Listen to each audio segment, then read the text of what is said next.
حضراتكم سامعني كويس؟ اهلا وسهلا بحضراتكم في لقائنا الليله مع ضيفنا العزيز الكاتب دكتور شريف عرفة من تنظيم تطبيق اخضر. تطبيق اخضر هو تطبيق لملخصات الكتب النوعيه، عليه حوالي 16 فرع من الكتابات النوعيه المختلفه، بيقدمها لنا في صوره ملخص مقروء ومسموع ايضا. هي محاولة ذكية وعصرية جدا لجذب عدد أكبر من الناس للقراءة، خصوصا اللي ما يكونش عندهم وقت إن هم يقروا الكتاب كامل، فبياخدوا فكرة عنه وبعد كده ممكن يقروه بالكامل. التطبيق موجود من 9 سنين وموجود عليه دلوقتي ملايين المشتركين اللي بيقدم لهم كتب عربية لكتاب عرب ومصريين وأجانب وترجمات أيضا، كتب كلها قيمة في التنمية الذاتية، علم النفس، التاريخ وغيرها كثير، 16 نوع زي ما قلنا. حابين حضراتكم تتعرفوا عليه أكتر. وبالتعاون مع جروب القراءة بوك جاردن، الجروب بقاله 3 سنين وبيحاول يقدم شيء قيم لمتابعيه. احنا في ضيافة مكتبة ديوان مصر الجديدة، المكتبة العزيزة على قلبي جدا بكل فروعها الحقيقة، خاصة هذا الفرع الأقرب ليا مكانا ومكانا، وهي المكتبة اللي زي ما القارئ دايما بيلاقي فيها الكتاب اللي بيدور عليه أيا كان نوعه، كمان بيلاقي فيها الكثير من الفعاليات الثقافية والأدبية المتميزة اللي بترضي جميع أذواق القراء وجميع الأعمار أيضا. في زمن بتتزاحم فيه مفاهيم التنمية الذاتية على مواقع التواصل الاجتماعي، وبنسمع عن مصطلحات ممكن ما يكونش ليها مصدر موثق، حبينا ان احنا نقف مع نفسنا شوية ونقدر نعرف اكتر ايه اللي ممكن نستفيد منه ونبني عليه. العلم ولا الوهم؟ الادراك ولا الايحاء؟ ضيفنا الليلة هو ضيف من طراز خاص، يملك عقلية العالم وريشة الفنان، عنده معرفة بعلوم النفس وعنده قلمه الساخر. هو محرر لصفحة علم السعادة في جريدة الاتحاد الإماراتية وفنان الكاريكاتير بها. قدم وأعد فقرات للتنمية الذاتية في العديد من البرامج التلفزيونية. الكثير من كتاباته ورسوماته أيضا في فن الكاريكاتير تم تداولها في عدد من المواقع المتخصصة العالمية، زي مثلا Positive Psychology News أو الكاريكاتير بانوراميك كارتون موفمنت، مظبوط. وطبعا هو الكاتب العربي الوحيد اللي الكاريكاتير بتاعه وصل للصفحة الأولى من جريدة لوموند الفرنسية العريقة. له كتب عديدة في مجال التنمية الذاتية صادرة عن الدار المصرية اللبنانية، وموجود منها 4 كتب على تطبيق أخضر. نذكر منها مثلا أن تكون إنسانا، السعادة الواقعية، إنسان بعد التحديث، لماذا يريد الرجل وترفض المرأة، وغيرها من الكتابات. هو حاصل على بكالوريوس طب وجراحة الفم والأسنان، ماجستير في إدارة العلوم، وماجستير في علم النفس الإيجابي التطبيقي من جامعة إيست لندن. احنا حوارنا معاه النهارده هيمتد من علم النفس إلى فن الكاريكاتير، ومن الكتابات التوعوية إلى فخاخ التنمية الزائفة، في محاولة مننا لفهم ذواتنا وأنفسنا، وفي محاولة لإيجاد بوصلة لحياة أكثر تميزاً وسعادة. رحبوا معايا بالكاتب والباحث والمحاضر والفنان دكتور شريف عرفة. سعداء جدا بوجود حضرتك معنا دكتور شريف، ومتشكرين جدا على تلبية الدعوة. شكرا للمقدمة العظيمة دي، أشكرك. في البداية طبعا أكيد سؤال بيشغل كثيرين وأنا منهم. حضرتك كنت في كلية طب أسنان والمفروض هتبقى طبيب أسنان، عملت ليب اوف فيس، قفزة الثقة لعوالم مختلفة تماما، الكتابة والرسم الكاريكاتير ودراسة علم النفس. ازاي بقى عملت ده؟ احكي لنا عن الرحلة. وانا بقى يعني بصفة شخصية يعني كزميلة مهنة، انت ازاي هان عليك التعب بتاع البروستيزس والريميك اللي عملته البيدو وعض الاطفال لايديك بالظبط، كل ده ازاي سبت وراك وبدات حاجه جديده تماما؟ هو الموضوع ما جاش في لحظه، الناس بتستغرب لان فاكرين ان هو ضغطه زرار كده قررت في لحظه كده اسيب طب الاسنان وابقى ادخل مجال تاني، لكن المساله جت بشكل تدريجي تماما. انا بنشر في جريمه في مجله روزا اليوسف من وانا في سنه اولى كليه، لسه بدرس كطالب وبحضر اجتماعات التحرير في روزا اليوسف وبنشر از بروفيشنال كارتونست في روزا اليوسف. فالموضوع بدا من هنا، ان انا دخلت الموضوع ده كله من بوابه الاعلام، ان انا برسم وبعبر عن حاجات مشاكل مجتمعيه وليا راي في الموضوع وبحب القراءه اصلا. ومن كتر ما انا بقرا كتير عندي ستايل في الكتابه، فبقيت بعبر عن الافكار بتاعتي بشكل مختلف شويه عن الناس اللي موجودين في المجال حواليا اللي هم الصحفيين التقليديين. بعبر، كنت سني صغير يعني، انا نشرت وانا عندي 19 سنه يعني برضه سن صغير. واتفتح لي برضه، ودي انا بعترف بفضل روزا اليوسف عليا طبعا، ان اتفتح لي مساحه ان انا اكتب وانشر واعبر عن اراء مختلفه بزاويه واحد عنده 19 سنه، فكان الموضوع مختلف شويه. وفي الفتره دي كان الانترنت لسه حاجه جديده ظهرت، وكان المواقع العربيه نادره جدا، وكان منهم لو حد يعني من ايامي كده يفتكر موقع اسمه بص وطل.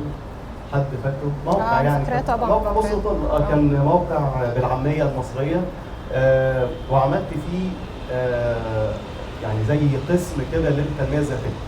دخلت المجال كقرايه، ابتديت اهتم بالموضوع، ايه القصه دي، وقع تحت ايدي كتاب العادات السبع للناس الاكثر فعاليه، بالصدفه كده خدت اديتهولي هديه، انا ما اعرفش، كتاب قد كده وعنوانه رخم يعني، فبالصدفه كده بقلب فيه لقيت ان في مجال جديد كده اتعرفت عليه، فابتديت اقرا اكتر في القصه دي، ده ايه الناس دي بتتكلم على ايه، فابتديت احكي لناس صحابي يا جماعه ده في كذا كذا كذا، فالناس مهتمه بالموضوع.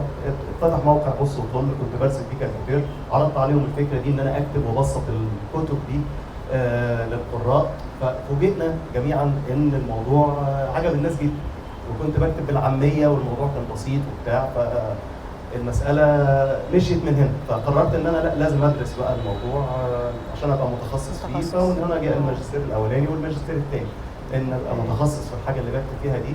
والكتب طبعا كتاب لماذا من حولك اغبياء، لغايه دلوقتي الناس بيقولوا لي كتاب كويس جدا وهايل وبتاع، ده اول كتبي، انت عارفه لعنه العمل الناجح، العمل الاول ناجح احلى منه بكتير، بس لا هو حتى الان لسه موجود برضه هذا الموضوع.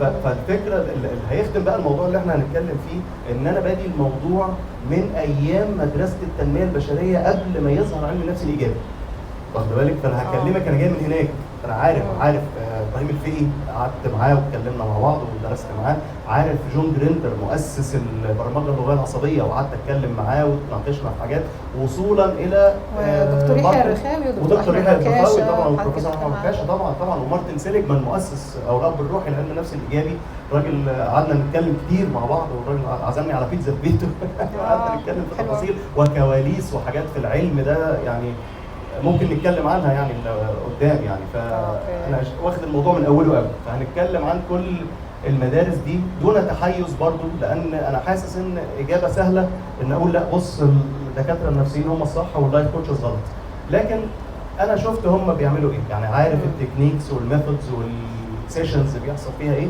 فهقول لك رايي في هذه المساله يعني من كذا زاويه. طبعا عنوان ندوتنا النهارده انا كان عندي كذا اختيار لعناوين، وده اختيار دكتور شريف، لان هو فعلا اكيد بيشغل كثير من حضراتكم الفرق بين التنميه الذاتيه العلميه والوهم اللي احيانا بننخدع فيه. في اثناء دراستك بقى في انجلترا لعلم النفس الايجابي التطبيقي، شفت ايه الاختلافات في طرق التدريس ومنهجيتها بره عن ما بيحصل هنا في مصر، سواء من مؤسسات او من اشخاص؟ طيب هو كان ديستانس ليرنينج، انا درسته في يونيفرسيتي في ايست لندن، جامعه حكوميه، 3 سنين، على مدار 3 سنين، رساله ومناقشه، وكان في دكاتره محاضرات لايف وحاجات كده. ورغم ان الموضوع ده الماجستير الثاني، بس حاسس ان اللي اتعلمت فيه في الماجستير ده اكبر بكتير جدا من اللي اتعلمته في اي حاجه في طول حياتي بقى الجامعيه والماجستير اللي كان قبله. لا القصه مختلفه تماما. التعليم بينقسم لنوعين، يعني احنا في مصر اتعودنا على فكره ان انا رايح طالب وفي البروفيسور او العالم بقى الدكتور المبجل اللي عنده الاجابات وهو بيعلمني الاجابات، فانا لازم اقعد زي التلميذ واتعلم منه، هو اللي هو بيقول فيض الحكمه والمعرفه والحاجات دي، فانا بتعلم منه العلم ده، هو ده العلم، المعلومات. او ان في تكست بوك معين انت ملتزم بيه برضه، دي فكره عندنا في مصر. بالظبط. في الموضوع ده لا كان قصه مختلفه خالص. في الابلايد بوزيتيف سايكولوجي كنا اول بيبر كتبتها كان ان انا بنتقد احد الاسس اللي مبني عليها البوزيتيف سايكولوجي، ما كنتش مقتنع. يعني كنت بكلم حد من البروفيسورز يعني بقول له على فكره الموضوع ده مش مقنع وما اعرفش ايه. قال لي اكتب بيبر عن ده، قال لي اكتب اثبت ان الكلام ده غلط ومش عارف، ورحب جدا. فدي نقطه كانت جديده بالنسبه لي، ان انت مش بس تتلقن هذا العلم ودي الاساسيات 1 2 3، لا انا مش عاجبني 3. ليه مش عاجبك 3؟ اديني الادله 1 2 3 و4 ووريني ازاي بتفكر تفكير علمي. ايه هي الادله اللي انت جبتها؟ ايه الريسيرش اللي انت عملته؟ الميثود اللي انت شغال بيها دي صحيحه ولا غلط؟ وحتى لو وصلت في النهايه لاستنتاج عكس اللي احنا بنقوله، ده العلم كويس، برافو عليك. لو هدمت احد اعمده علم النفس الايجابي ده انت كده برافو عليك، ده احنا هنسقف لك. وده طبعا كان شيء مختلف تماما عن اللي انا موجود هنا. بروفيسور مارتن سيليجمان ده اللي هو الفاوندر او الجاد فاذر بتسميه، يعني مش الفاوندر لان العلم له علم النفس الايجابي له جذور من قبل مارتن سيليجمان يعني، بس هو من الناس اللي ادوا له بوش وخلوه معترف بيه اكاديميا يعني. كنت قاعد معاه وكان بيكتب كتابه الاخير اللي هو نزل اسمه سيركل اوف هوب. كان هو خليط كده بين سيرته الذاتيه على بدايات علم النفس الايجابي، على الافكار اللي يعني كانت في باله، وكان حتى الاسم المبدئي بتاعه بوزيتيف سايكولوجيست. هو كان عايز يسميه كده، ان هو بيعتبر نفسه بوزيتيف سايكولوجيست. فكان بيقول بيقول لي كان قبل ما ينشر الكتاب قال لي الكتاب ده انا بكتب فيه فكره مؤرقاني جدا. قلت له ايه هي؟ تخيلوا يا جماعه الموضوع، مارتن سيليجمان ده اتشهر بحاجه اسمها learned helplessness. لو حد بيدرس علم نفس، العجز المكتسب، حاجه اسمها العجز المكتسب. كان بيعمل تجارب، بيجيب كلب كده وفي قفص مقسوم نصين، وبعدين يعمل كهرباء كده في القفص من تحت، فالكلب يروح ناطط الناحيه الثانيه. فابتدى ان هو يكهرب الاثنين، الكلب ينط هنا يلاقي كهرباء، ينط هنا يلاقي كهرباء، فييأس، يوصل لمرحله من الليرن العجز المكتسب. هو اكتسب العجز او اليأس. واخد بالك؟ هو ده كان من ضمن دراساته عن الاكتئاب ومسببات الاكتئاب وبتاعه، ان الانسان لما بيقعد يحاول يحاول يحاول يحاول وما ينفعش فيوصل لحاله ليرن هيلبلسنس. خلاص انا هيلبلس، خلاص انا هيأس من الموضوع ده. حتى لما القفص بتاع الكلب ده بيخلي ناحيه واحده بس هي اللي مكهربه والثانيه لا، الكلب برضه بيفضل واقف مكانه، مع انه لو نط هينجو بنفسه، لكن هو وصل لهذه الحاله. العجز المكتسب دي خلته من اشهر علماء النفس في العالم في وقتها، وكان من النظريات التي لا تخلو منها كتابات التكست بوكس بتاعت علم النفس لازم يتكلم عن الموضوع ده. وده من اهم انجازاته اللي خلته في مكانه عالميه لغايه ما وصل الى رئيس الاتحاد الامريكي لعلم النفس. ده الناس اللي هم اللي بيحطوا يعني اساسات الكتابه الاكاديميه، ABA ستايل والحاجات دي. فالراجل كان بيقول ايه؟ بيقول لي تصدق اكتشفت ان نظريتي غلط. ياه معقوله؟ عادي، وكان عادي، وكان بيقولها عنده. تصدق ده انا اكتشفت ان مايرز عامل دراسه اكتشف ان السيركتس اللي في المخ بتاعه الهيلبلسنس دي هو مش ليرن، لا ده هو موجود، والانسان هو اللي بيتعلم الامل، فهو بيقوي السيركل اوف هوب. الموضوع عنوان الكتاب ان اللي هو مش مكتسب ولا حاجه، ده الانسان ده هو ده الديفولت، ان انت مش هتحاول قوي يعني وبتاع، بس انت بتتعلم يبقى عندك امل وتحاول وتعافر. دي اللي ليرند. فاختلاف مش كبير قوي يعني، بس اختلاف في الترمينولوجي. الراجل شايفه ان هو بيهدم نظريته وبيحتفي بده، ما عندوش مشكله يقول ان في حاجه جديده ظهرت. بالظبط ده حاجه ضد اللي انا بقوله، فانا تمام، انا يهمني العلم، مش يهمني ان انا نظريتي تبقى صح وانا الجامد وانا الرائع وانا العظيم. ودي العقليه اللي للاسف بنشوفها في ناس يعني للاسف. مش ده العلم. انا لو حد بسعى للعلم فعلا بعتبر ان المعلومات اللي انا هقولها لحضراتكم دلوقتي اللي انا خلاص درستها وتعلمتها وقاعد بكمل دراستها وتعلمها، الحاجات دي هي اقصى ما وصل الى علمي من العلم والابحاث. لو ظهر حاجه بكره قريتها لقيتها انها بتتناقض مع ده، هبتدي اعدل الموضوع عادي، وده بيحصل. ده طبيعه العلم يعني، ما ينفعش تقول متغير طول الوقت، بيظهر ومتطور ومتراكم وكده. والانسان اللي حاسس ان هو فعلا بيتعلم لازم يطور المعرفه دي. بس فده الفرق اللي حسيته فعلا، ان العلم دايناميك، ما هوش ستاتيك، ما هوش حاجه ثابته كده وخلاص. لا ده انا طول الوقت بابديت طول الوقت لغايه ما يعني الى النهايه يعني. ان كل واحد هو يعمل عقله ويشوف اللي متقدم له ده صحيح ولا لا. بالظبط. كل واحد باحث لوحده يعني، مش الاساتذه الكبار فقط يعني. صحيح. طبعا طبعا طبعا ده ينطبق على حياتنا طبعا. اكيد محتاجين ده فعلا يعني. في كتابات حضرتك المتنوعه انت بتقدم لنا المعلومه العلميه اللي ممكن تكون صعبه شويه على بعض الغير متخصصين، بتقدمها باسلوب شيق وبسيط وسلس بيوصل للقارئ العادي. ازاي بتقدر تعمل التوازن ده بدون ما تقع في يعني فخ زي ما بيقولوا ايه التبسيط المخل؟ والامثله اللي بتقعد تقولها لنا طبعا لأرى الدكتور شريف شايف امثله من حياتنا، يعني ناس بمواقف باسماء لا من حياتنا، تحس ان الناس اللي بيتكلموا عنهم دول ممكن يبقوا اصحابنا، والمواقف دي احنا عدينا بيها. فازاي بتقدر تعمل ده بالتوازن بين العلم والتبسيط الغير مخل؟ ده التحدي الكبير في كتاباتي عموما. انا بعمل الريسيرش، بجيب المعلومات العلميه والابحاث والتجارب بتقولي عن المواضيع اللي انا بتكلم عنها في كل كتاب، وبجمعها وبكتب كده التجارب والامثله والحاجات دي، وفي النهايه بقعد اقرا الكلام ده واحاول اخليه يعني اسال نفسي هل هو ممتع للقارئ ولا لا؟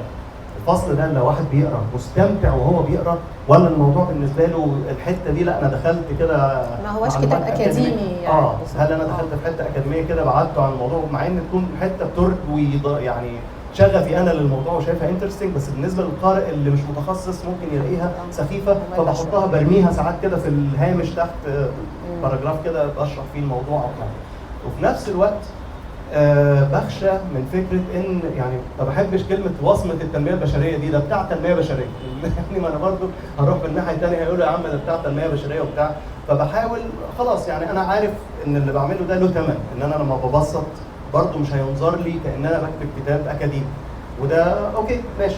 شوف المراجع والمصادر اللي انا حاططها دي مراجع ومصادر في ليتراتشر ريفيو في دراسه اكاديميه، ده مش كتاب عادي يعني، ده مش كتاب كبير لما اعمل كتاب ويبقى 400 مصدر اكاديمي في الكتاب، ده مجهود بحثي، ده مش كتاب عادي. هي وكانها رساله بحثيه مبسطه للقارئ المتوسط. بالظبط. فانا اضطريت اضحي بفكره ان خلاص ده بيعمل كتاب اكاديمي، ده اللي مش عارف ايه والبروفيسور اللي ما اعرفش ايه، وفي سبيل ان انا اوصل للقارئ العادي. ده هاممني قوي قوي ده. لدرجه ان مره احد الباحثين يعني كان بيحضر رساله دكتوراه وكتبني كاحد المراجع، والمشرف بتاعه رفض، قال له لا ما تعملش كده ومش عارف ايه وبتاع، فقال لي وانا زعلان انا اتعلمت من كتبك كتير وساعدتني في الرساله وبتاع، قلت له اتس فاين خلاص يعني انا سعيد باللي انت قلته لي ده، وانا هاممني فعلا القارئ العادي والكتابه الاكاديميه، هبقى يعني مش عايز ادخل في المنطقه دي، انا عايز اخد الكلكعه الاكاديميه واوصلها للقارئ العادي. لو انا عملت ده بطريقه مفهومه وهو شايفها ممتعه وهو بيقرا، ده اللي انا بعمله بس. ده دوري. لا حضرتك نجحت في ده جدا، لان هي الكتب الاكاديميه موجوده في الجامعات وفي مراكز الابحاث والناس تقدر تطلع عليه، لكن القارئ العادي وجموع القراء كانوا محتاجين لمثل هذه الكتب. بالظبط. احنا سعداء بيها جدا. الحمد لله. نيجي بقى للسؤال الشائك. حضرتك اكيد لاحظت في مصر في السنين اللي فاتت انتشار جدا مهنه اللايف كوتش. اللايف كوتش وبقوا تخصصات كمان، يعني في مثلا للعلاقات، في للمراهقين، في لعده انواع اخرى. دلوقتي احنا بنشوف، واكيد حضراتكم بتشوفوا ناس حتى اصحابنا ممكن يكون دراستهم حاجه تانية خالص وبيروح ياخد شهاده من مؤسسه ما بيدرس فيها لعده اشهر، وبيقول ان هو خلاص سيرتيفايد ان هو يقدر يقابل الناس ويتكلم معاها في مشاكلها في مقابل فلوس كمان. حضرتك بتشوف الظاهره دي ازاي من واقع دراستك وعملك؟ والشخص بقى اللي هو محتاج مساعده يقدر يروح لمين ويعرف ازاي اذا كان هذا الشخص فعلا الشهاده بتاعته دي معتمده مش معتمده، هتنفعه مش هتنفعه؟ شوف الموضوع ازاي.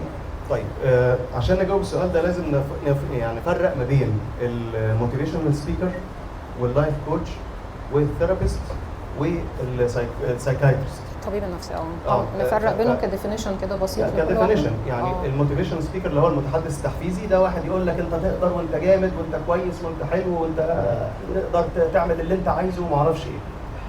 ده مفيد لبعض الناس، لو في انسان محبط هو محتاج يسمع الكلام ده بغض النظر عن هو علمي ولا لا، بغض النظر هو صحيح ولا لا، بغض النظر طالما هيشجعه. هو في ناس محتاجه ده في لحظه من اللحظات في حياتهم. لو افترضنا مثلا يعني بص المثال ده مثلا واحد اترفد من الشغل، فواحد صاحبه قاعد جنبه بيقول له معلش بكره يندموا وانت كويس جدا وانت هتنجح اكتر منهم وهيندموا وما اعرفش ايه وهم اللي خسروك وبتاع. واحد قاعد تاني الكرسي اللي جنبهم في القهوه يقول له على فكره هم ما خسروكش ولا حاجه، بص ده كشف الحساب بتاعهم ده بعد ما انت مشيت كسبوا ما اعرفش ايه في الارقام والاثباتات وبتاع. فهل ده الراجل ده منطقي وعلمي وبيتكلم بقى وطلع له جرافس وبتاع فهل ده وقته؟ ده مش وقته. ففي حين ان الانسان احيانا طيب عشان نفهم برضو الديلاما جايه منين، احفظوا الكلمه دي كود بتاعتي. الانسان كائن شبه عاقل. خدوا الفكره دي، احنا مش بنتكلم بمعنى احنا مش بنتكلم دايما والموتيفيشن بتاعنا والدوافع بتاعتنا مش دايما منطقيه عقلانيه صارمه بالورقه والقلم 1 زائد 1 يساوي 2. بالعكس، لو بصيت لدراسات كتير جدا في علم النفس الادراكي والدوافع وكتبتها في بعض التجارب، يعني كتبتها في بعض كتبي، ان الانسان بيميل لبعض القرارات في حياته لانه حاسس انها صح، انا مستريح للقرار ده، وبيبتدي بعد كده يعقلن الموضوع. اصلا بيبقى الهوى مش العقل بقى. هقول لحضرتك حاجه. طيب في تجربه علماء عملوا ايه، ومتصوره فيديو لو عملتوا عليها سيرش، مش فاكر كنت كتبتها في اي كتاب يعني. واحد عالم جايب صورتين شخصين وبيسال الشخص اللي هو اللي عليه التجربه يعني اي واحد فيهم شايف ان هو اكثر وسامه او اكثر يعني شكله مهندم اكتر.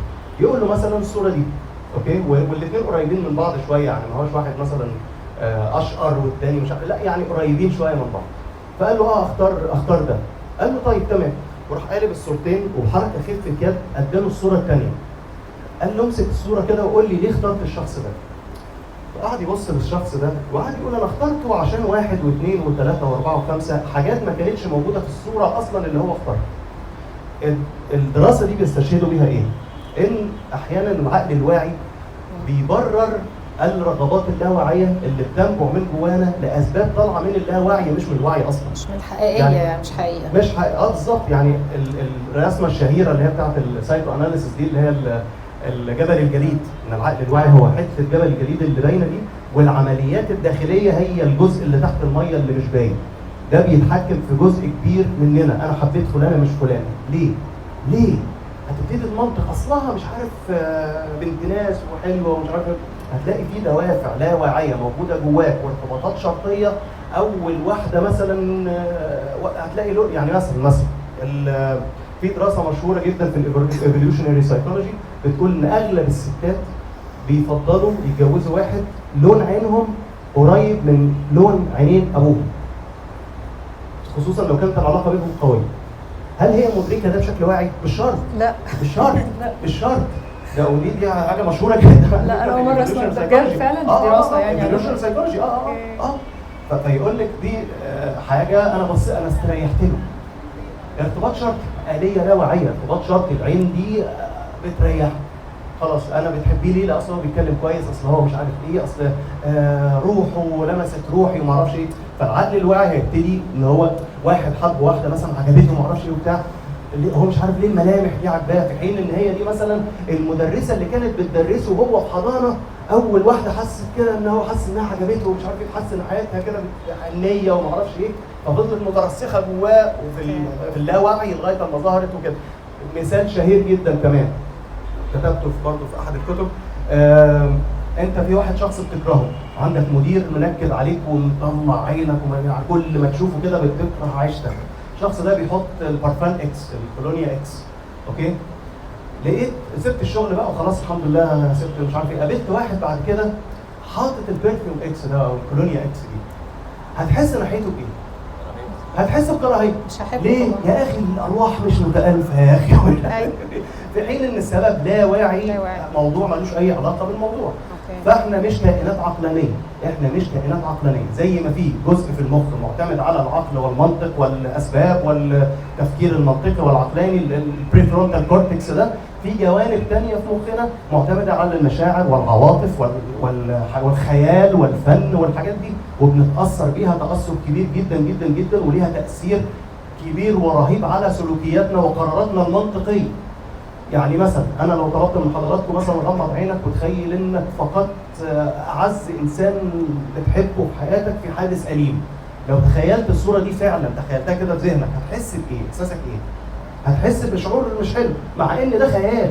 يعني شوف المخ استجاب لها ازاي، زي لما بتأثر مع الافلام، ما هي بتبقى عارفين ان ده مش حقيقي بس بنعيط مع الفيلم.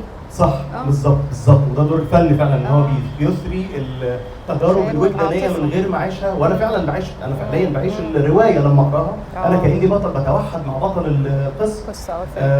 وفي بمناسبه الكتب بقى، واحنا بنتكلم عن الكتب، كان في دراسه ظريفه جدا. لقوا ان لما انت تقرا قصه، يبقى عملوا تجربه، جابوا مجموعه من الناس وخلوهم يقروا سكريبت كده، بطل دخل قصر كده، وما دخل الاوضه الفلانيه والاوضه اللي مش عارف ايه، وفي وصف كده مش عارف، في كذا رف هنا، وفي كان في فازه في المكان ده وما اعرفش ايه.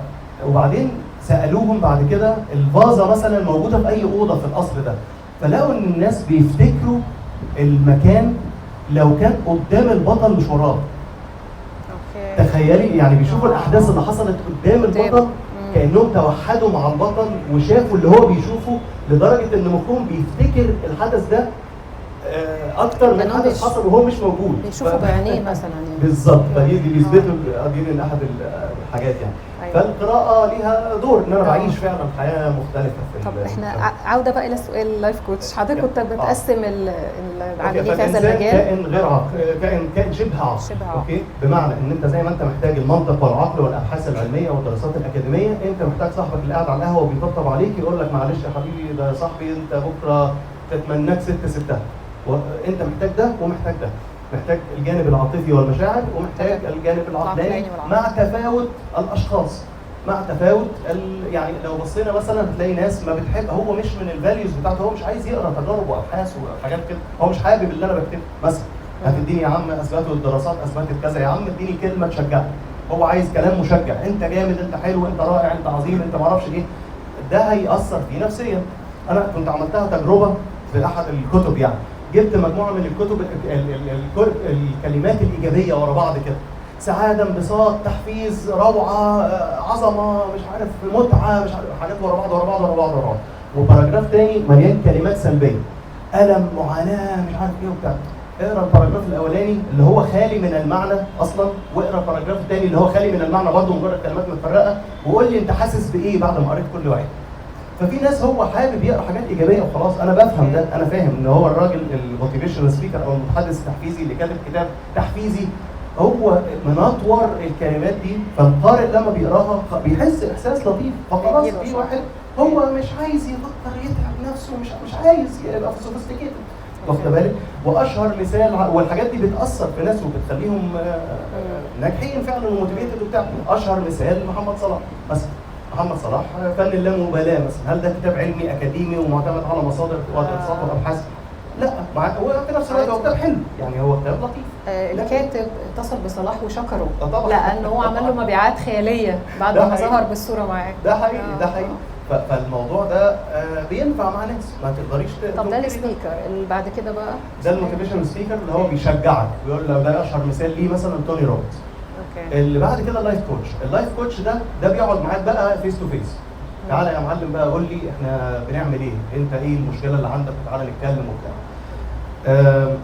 الدراسه بتاعته ايه؟ هو درس ايه؟ الشخص ده مش معالج نفسي، يعني لو انت بتعاني من اضطراب نفسي او حاجه نفسيه وحاسس ان محتاجه طبيب او ثيرابيست، ما تروحلوش، هو مش بتاع كده.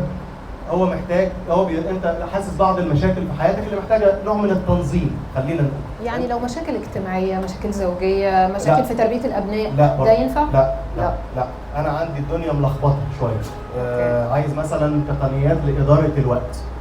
اوكي، حل مشاكلي كلها تتحل ان انا الماتريكس دي اللي هي هام وعاجل وعارفينها دي تحل حاجات كتير. فلو دي مشكلتي بروح للايف كوتش. مثلا عايز اتعلم ازاي اتواصل مع الناس بشكل افضل. انا يعني في شويه في الكوميونيكيشن كده محتاج اتعلم شويه تولز وما اعرفش ايه. فاللايف كوتش بيدي 3 ميزات. اول حاجه ان هو بيديني احساس بالبوندنج مع حد مهتم بيا وبيسمع مشاكلي، دي في حد ذاتها جزء كبير جدا من الموضوع. تاني حاجه بيديني احساس ان في واحد هريبورت ليه في اخر الاسبوع، زي ما اكون بعمل دايت مع حد. انا هروح اوزن الاسبوع الجاي. الاحساس ده بحد ذاته مفيد. اوكي، يعني في حد هيراجع ورايا، يعني في حد هيراجع ورايا بالظبط. دي نقطه مهمه. ثالث حاجه ان في تولز مفيده. تولز في اداره الوقت، تولز في الكوميونيكيشن، تولز في ترتيب الاولويات، تولز في مثلا اداره المشاكل والصراعات والمش عارف ايه، اللي هي الحاجات اللي ما لهاش علاقه بالاضطراب النفسي والمشاكل النفسيه.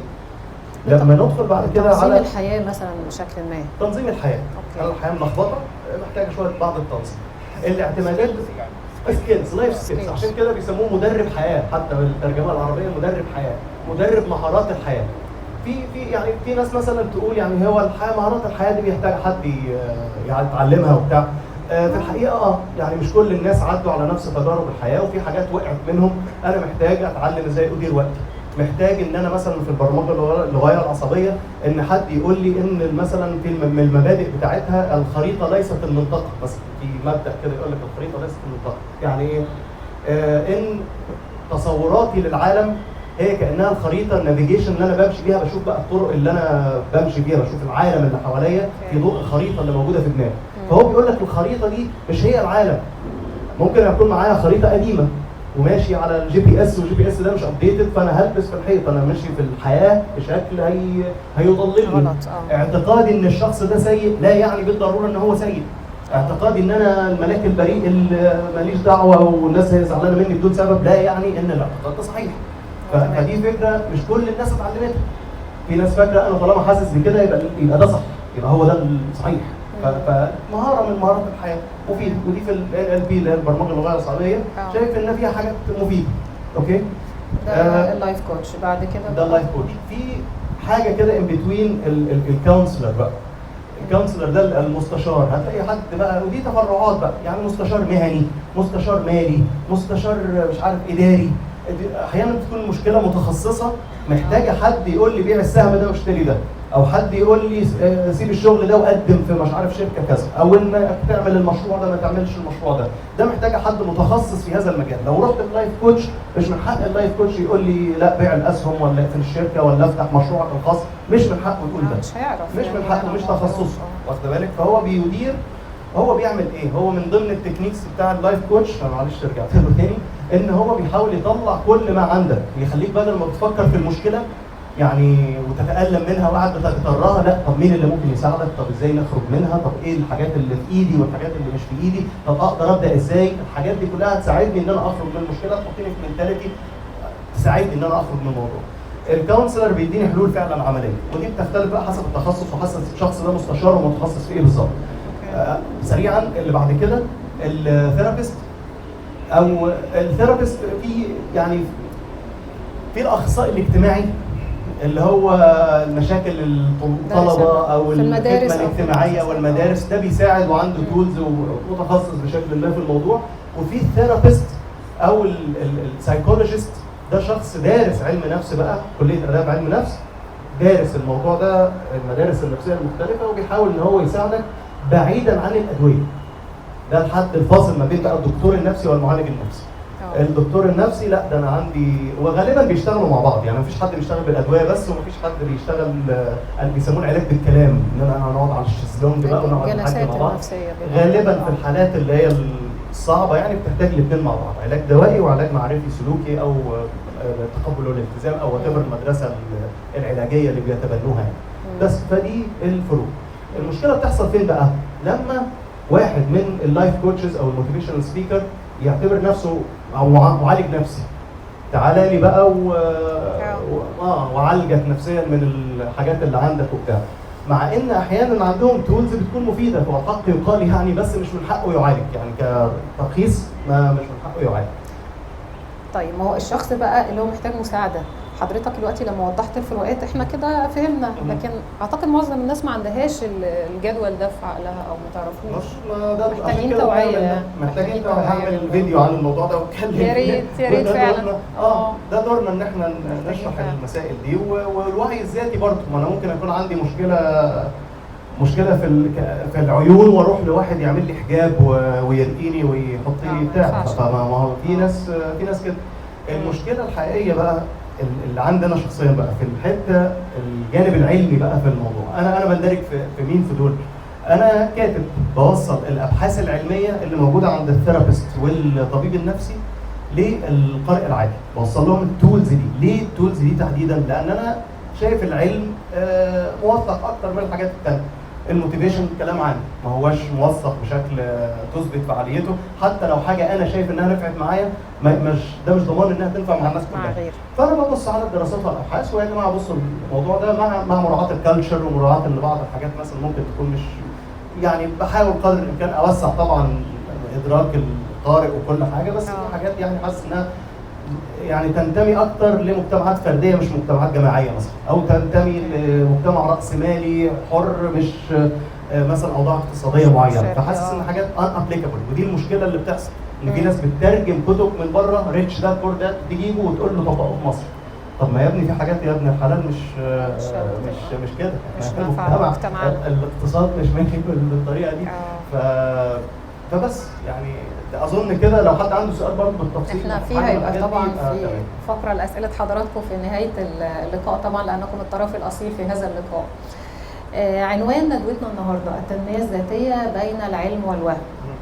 ايه من مفاهيم التنميه الذاتيه حضرتك شايف ان مبني على العلم، من المفاهيم المنتشره طبعا بنسمعها وبنشوفها على السوشيال ميديا، وايه من المفاهيم دي شايف ان هو وهم وليه؟ نبتدي بالوهم. الموضوع زي ما قلنا الانسان كائن شبه عاقل. هتلاقي ناس كتير مننا بتميل لبعض المعتقدات التي خلينا نقول ملهاش اساس علمي ما وبتريحها. يعني زي ما انا مثلا واحد لما حد يرقيني مثلا بحس براحه نفسيه، في واحد تاني هندوسي لما يجيبوا له الاله ما اعرفش مين قدامه ويولع له شمعه وما اعرفش ايه بيحس براحه نفسيه. فدي حاجات بنخليها بره الحزب، يعني حتى الدكتور النفسي ما بيتدخلش فيها. الحاجات الدينيه يعني والسبريتشوال، حاجات دينيه وسبريتشوال طالما العيان مؤمن بيها خلاص هي هيبقى لها هيلينج افكت بالنسبه له فعلا. يعني دي حاجه ما نقدرش نتدخل فيها، فما اقدرش اقول دي علميه ولا مش علميه ومش عارف ايه. اسلوب رخيص بعض الناس بيلجأوا له ان يفرض الايديولوجي بتاعه على الناس. انا دي حاجه بعيده عني خالص، انا ما كتبي غير مؤدلجه، انا بقول لك حسب ما ايا كانت معتقداتك هو ده العلم بيقول كده. يعني انت املى الجاب اللي هي بتاعت معنى الحياه دي في اختيارات كذا كذا كذا كذا، انت بتحط الحاجه اللي تناسبك. انا مش قضيتي ان انا اغير لك معتقدك، مش دوري. يعني حتى في ناس دراسه لطيفه جدا كان اتعملت في نيوزيلندا، سالوا الناس عن الحاجات اللي بتدي معنى الحياه. معنى الحياه واخد بالك؟ الدين عندهم طلع رقم 6. انت متخيله؟ احنا مجتمعات مختلفه، يعني مش كل الناس زي بعض يا جماعه. يعني واحد عنده مثلا اسره، انا بصحى الصبح عشان ولادي، يعني ده بالنسبه له اللي بيديله معنى حياته. مستقبل ولادي دي الحاجه اللي انا بسعى عشانها واتحمل المعاناه في سبيلها. الناس مختلفين خلاص، انا ماليش دعوه، واخدين بالكم؟ فلازم نراعي برضه السنسيتيفيتي الثقافيه دي. فالمنطقه اللي هي بتاعت الموتيفيشن والحاجات دي هتلاقي فيها منتشر حاجات زي العلاج بالطاقه مثلا. فكره الطاقه افك الشكرات ومش عارف ايه واعمل لك سبيريتشوال هيلينج والقصص دي. هتلاقي فيها مثلا قوه الاحجار وطاقه الاحجار والحاجات اللي من النوع ده. هتلاقي فيها الهاله، تاثير الهاله. ده الهاله بتاعته حمراء، لا الهاله زرقاء، لا الهاله ما اعرفش ايه. فدي الواحد بيسمع حاجات غريبه فعلا مش مفهومه. والحاجات دي انا يعني مشكلتي معاها انا عاملها اون هولد، لاني شفت ناس متخصصين في اعلى درجات التخصص الاكاديمي العلمي في علم النفس الايجابي، حتى اللي هو دارس نفس اللي انا دارسه وعنده متبحر في الدراسه الاكاديميه، وبيميل للمنطقه دي. يقول لك لا على فكره في حاجات انا بيرسونالي الهاله دي ما اعرفش ايه، ودي برضه تستحق الدراسه ونبص لها ومش عارف ايه. انا بعتبرها معتقدات، ده تندرج تحت معتقدات. لكن ما تستخدمش ده ان انت تاخد حد عنده مثلا فشل كلوي وتقول له انا هعمل لك علاج طاقه يعالج. جيتش واحد عنده سرطان بنكرياس وتقول له هعمل لك الاحجار اللي ما اعرفش ايه وهطلع لك السكر مثلا، يقول لك السكر ما بيخفش. بالظبط.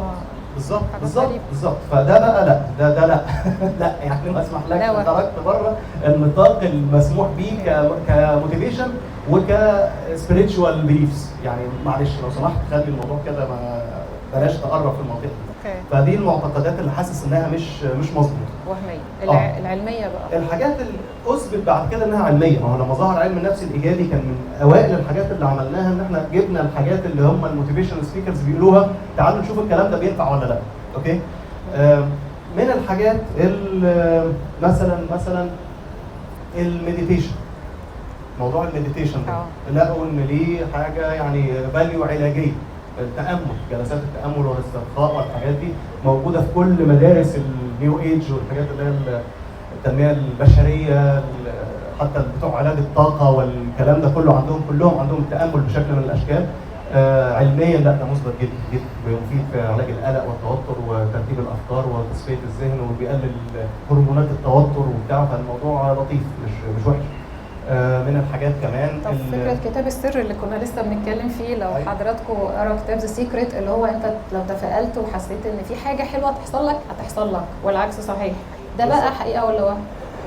ده الى حد كبير الى حد كبير مظبوط، لكن الميكانيزم بتاعه مش صح، اللي هو مشروح في الكتاب وفي الدوكيومنتري والحاجات دي. الميكانيزم مش النطاقه، ما انا برضو المرجعيه بتاعتي الحاجات العلميه والاكاديميه برضه البحث هيعذروني. ايوه طبعا. بالظبط. فهو تفسيرها ايه بالنسبه لنا احنا؟ في دراسات وتجارب اتعملت على في السبورت سايكولوجي بالذات، الناس اللي هم بيلعبوا رياضات مختلفه. فمن التدريبات الذهنيه اللي بيعملوها ان انت بتتخيل الحركه المثلى اللي انت بتعملها، وبتتخيل ان انت ماشي وبتجيب الجون، او متخيل ان انت بتجيب الباسكت والكوره داخله في معرفش ايه. لقوا ان التدريبات الذهنيه دي قبل ما تنزل الماتش، او قبل ما تعمل استعراض الباليه، او قبل ما ترمي الكوره في الباسكت، الحاجات دي بتجيب نتيجه احصائيه واضح ان ليها تاثير. ان انا بتخيل، لان سببها ايه؟ سببها ان انا بعمل موديلنج للموضوع في ذهني. ما انا لما بتخيل الحركه المثلى، انا بدي امر لمخي اعمل الحركه المثلى دي. انا عايز الكوره تمشي في المسار ده. يعني جربها وانت بتلعب بولينج مثلا، يعني تخيل المسار وانت من الاول كده، الخط في الاول اهو، تخيل ان انت هي الكوره ماشيه في الخط ده لغايه ما وصلت للاخر، وركز في الهدف، الخطوه الاولى اللي انت فيها دي لغايه النص التراك كده، فيجوالايز ان الكوره ماشيه في الطريقه دي. انت بتدي اوردر للجهاز العضلي بتاعك ان انا عايز الحركه دي، انا بعمل ده. فده من التفسيرات، ده احد التفسيرات. تاني تفسير دراسات ريتشارد وايسمان، اللي هي وراجل لطيف جدا على فكره، قروا له وشوفوا الفيديوهات بتاعته، شخصيه لطيفه جدا، عالم بريطاني هو، عمل دراسات عن الحظ. قال ليه في ناس محظوظين وناس منحوسين. تعال دراسه غريبه جدا، فجاب الناس اللي حاسين انهم محظوظين، لقى ان الفرق ما بينهم وبين الناس التانيين انهم في اعتقادهم في انهم محظوظين بيخليهم يشوفوا الفرص اكتر من الناس اللي حاسين انهم منحوسين. متخيله؟ ده في علم النفس الايجابي، دي قريبه من حاجه اسمها برودن اند بيلت ثيوري. دي نظريه بتقول لك ان المشاعر الايجابيه بتوسع مجال الادراك، والمشاعر السلبيه بتقفل مجال الادراك. ان انت لو حاسس بمشكله ومتأزم ومكتئب ومتوتر وبتاع، مش هتشوف حلول، انت هتشوف الازمه بس، هي دي العالم كله بالنسبه لك، هي المشكله دي. شايف الدنيا. ده ليه تفسير تطوري، ان ركز في مصدر الخطر وكل حاجه وماشي. ده لكن لما تكون مبسوط او فرحان او في حاله استرخاء او في حاله بهجه او اي مشاعر ايجابيه، المشاعر الايجابيه مش بس الفرحه ان انا ها لا، يعني احساس السكينه، ده احساس الامان، احساس العشره مع ناس، الراحه بتاع، هلاقي ان في افكار ابداعيه جات لي او مخارج قدرت افكر فيها تخليني اخرج من اللي انا فيه. وخير مثال على ذلك جلسات البرين ستورمينج. لو انت قاعد مع ناس بيكرهوك وحاسس بالتوتر وحاسس بالقلق، مش هيطلع منك افكار زي ما انت قاعد وسط اصحابك وحاسس بالامان وحاسس انت مستريح وبتاع، هتلاقي افكار كتير طلعت. فده تفسير ان السيكريت بيشتغل. هلاحظ، هشوف على ذكر كلام حضرتك ده، السباحه المصريه العظيمه فريده عثمان، وطبعا هي حققت بطولات عالميه، هي بيبقى تدريبها في امريكا.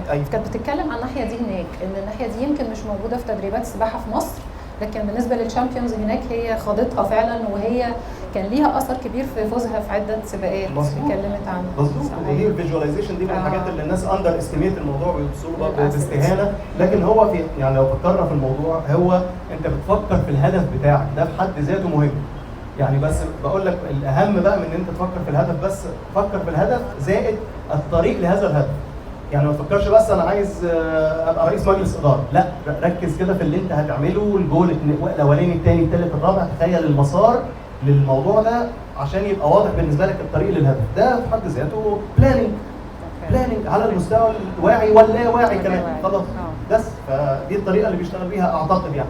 حقيقي. في كتاب دكتور شريف إنسان بعد التحديث، هو شرح بالتفصيل مراحل تطور النفسي للإنسان. فالحقيقه انا حاطه مجموعه من الاسئله النهارده، بس وانا جايه في الطريق خطر ليا سؤال كده، فقلت له نزوده وهو وافق. يعني هو متواكب مع حدث فني حصل اليومين اللي فاتوا، وهو نزول الالبوم الجديد للفنان عمرو دياب.